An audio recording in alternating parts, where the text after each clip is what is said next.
Kag sa numero 1 sa mga balita, subong nga adlaw.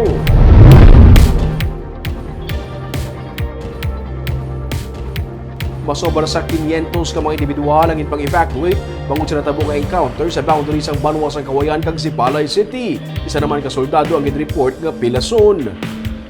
Yara sa 530 tanan ka mga persona ang nag-evacuate sa kahapon matapos magluntang encounter sa tunga sang 15th Infantry Battalion sa Philippine Army kag New People's Army sa boundary sa Barangay Kamalandaan kag Baklaw sa Banwa sang Kawayan kag sa Purok Malipayon, Barangay San Jose sa Sipalay City. Kumalin sa kagabi, ang lokal nga panguluan sa Sipalay ay nagapakaon sa mga masobra isa ka gatos ka mga pamilya nga nagbiya sa ilang mga puloy-an bangod sa binayluhan na isang lupok sa tunga sang puwersa sa gobyerno kag NPA. Gid pa kamayo sa barangay nga ipa-evacuate na lang ang mga pumuluyo sa lugar para likaw sa peligro. Suspendido man ang klase sa Binulig Elementary School, Hill Montilla National High School, Binulig Extension, kag Omas Integrated School bangod sang encounter. Ang CSWDO kag ang 15th IB ang nagapatigayon sang stress debriefing sa mga evacuees. Sunod sa kay Brigadier General Leonardo Peña, commander sang 302nd Infantry Brigade, may isa ka soldado sa 15th IB nga nasamaran sa encounter. Una nga naka-enkwentro sang ilang tropa ang 5 ka NPA nga nagresulta sa tiniruhay. Kag may dugang pagiga-20 ka mga rebelde pa ang ilang nasugatan. Sang hapon,